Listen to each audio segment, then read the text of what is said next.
Mr. President, I've risen many times over the past 3 years to talk about the bad policy choices of the Obama administration and the harmful effects of these policies on our economy and on the American people. In many ways, the President's decision has made things worse in our country. The bill before us today would impose what's being called the Buffett tax. It's just one more example, Mr. President, of a policy that will hurt our economy, not help it. This tax will take money from the pockets of small businesses that they would use to create jobs. More than a third of all business income reported on individual returns would be hit by this tax increase. Back in September, President Obama said that this tax hike on American families would raise enough money, this is the President said this, he said it would raise enough money not only to pay for his increased spending, but he said, quote, to stabilize our debt and deficits for the next decade. He said back then, he said, this is not politics. He said, quote, this is math. Well, of course, we now know that the Buffett tax is about only one thing, politics. The increased tax revenue would amount to about $5 billion this year, which is about the same amount of money that Washington will borrow over the next day and a half. The President would have to collect his so-called Buffett tax for more than 200 years just to cover the Obama deficit from last year alone. That's not just math, my math, that's the math from the Joint Committee on Taxation. The Buffett tax won't fix Washington's debt because Washington doesn't have a revenue problem, it has a spending problem. Even one of President Obama's top economic advisors finally admits that the Buffett tax will not, quote, bring the deficit down and the debt under control, close quote. Based on his record, it is clear that the President would not put a single dollar raised by his new tax toward the debt. He will just spend it.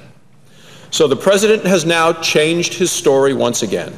Now he says that this is no longer a way to pay down the deficit.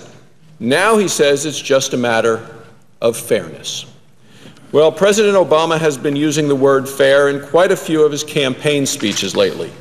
It's a word of great appeal to most people. Just like hope and change, the buzzwords of the 2008 presidential campaign, people can interpret it to fit their own meaning. President Obama's idea of fairness doesn't match up with the American people's idea of fairness. And Senator McConnell made reference to this today in an editorial that I've written in Investor's Business Daily. President Obama thinks it's fair that our children and grandchildren will be burdened with debt because of Washington's reckless spending, like borrowing 42 cents of every dollar it spends so far this year. President Obama thinks it's fair to pile another $40,000 of debt onto every household in the United States over the last 3 years. President Obama thinks it's fair to use college students as props for his campaign-style rallies without explaining how his bad policies will leave them in debt. President Obama thinks it's fair to force hardworking taxpayers to subsidize a wealthy person's purchase of a hybrid luxury car because it fits into his idea for American energy. President Obama thinks it's fair to hand out hundreds of millions of taxpayer dollars to politically connected solar energy companies that then go bankrupt. President Obama thinks it's fair to tell thousands of workers that they won't have jobs because he's blocked the Keystone XL pipeline. Why? To solidify his support with a few far-left environmentalists. President Obama thinks it's fair that more than half of his biggest fundraisers won jobs in his administration. That's right, more than half. That's been reported in the Washington Post. President Obama thinks it's fair to give important jobs to people who fail to pay their own taxes, like his own Treasury Secretary.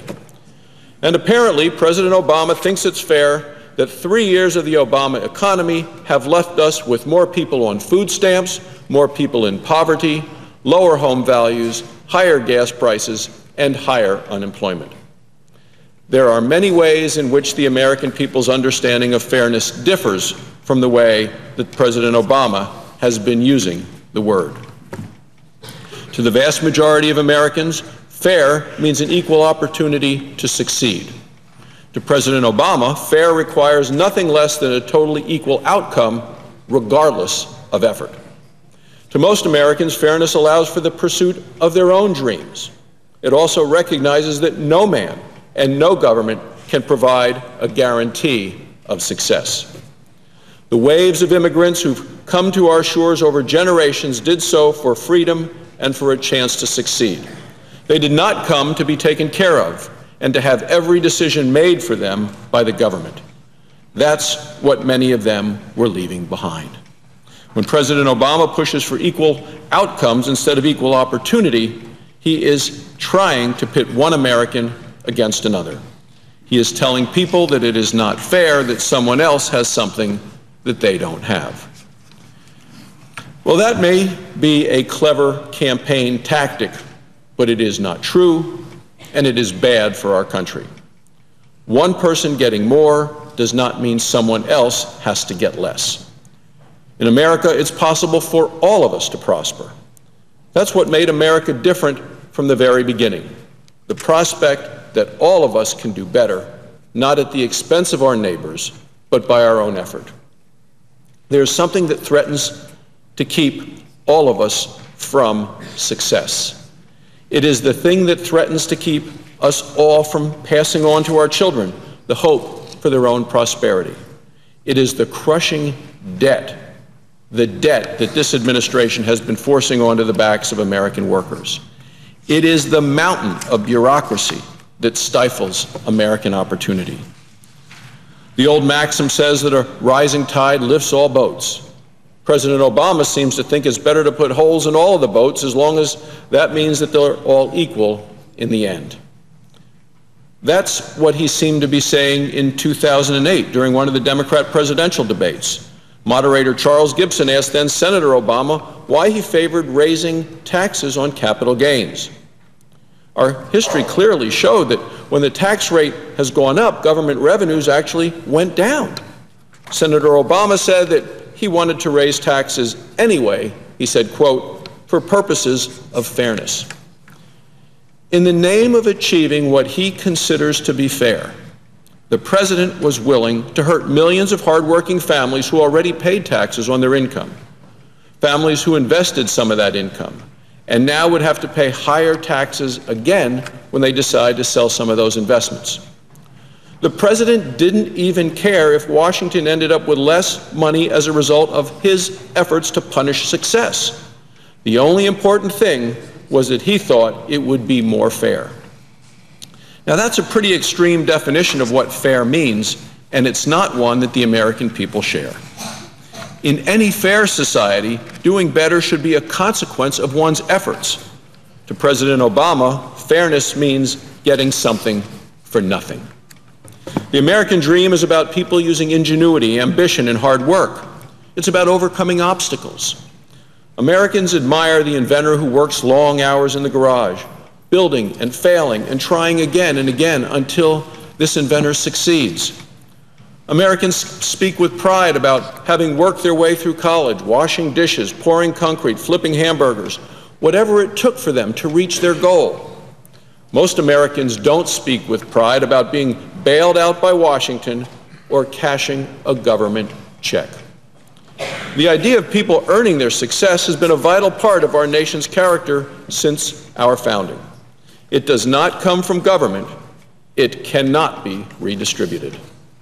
The more government tries to redistribute success, the more strings it attaches. Because a handout from Washington always comes with strings attached. The President's health care law is a perfect example. It's built on shifting millions of people onto Medicaid, a program designed to take care of low-income Americans. Putting more people on Medicaid is not the same as giving them access to the medical care that they need. Giving people unemployment benefits and funding short-term stimulus jobs is not the same as freeing up employers to hire more workers and provide long-term jobs and actual careers. Handing out benefits from Washington may provide a safety net in the short run.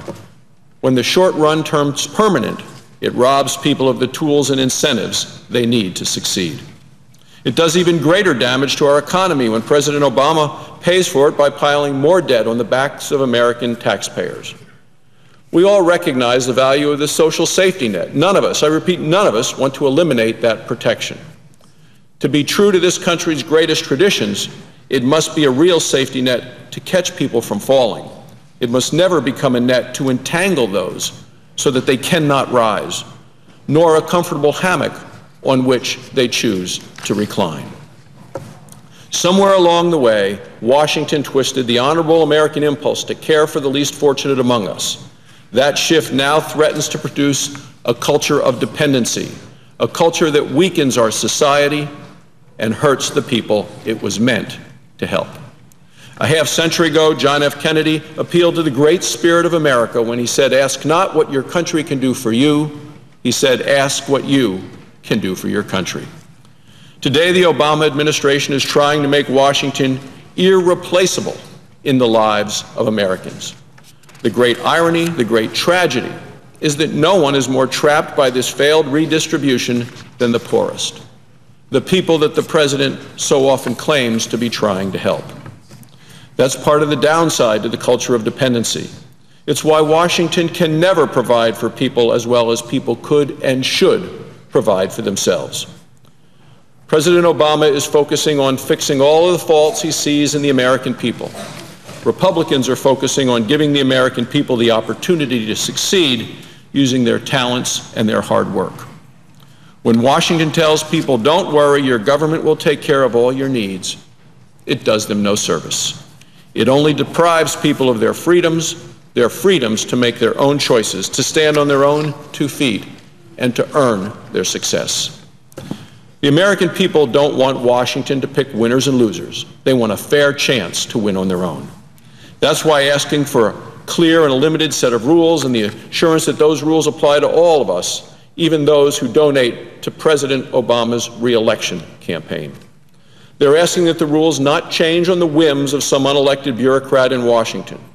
They want to know that they will have the right to control people's own choices. President Obama says it's fair for Washington to make the decisions so that everyone is equal in the end. He says it's fair to take more money from hardworking families and small businesses through the so-called Buffett tax that we're debating today.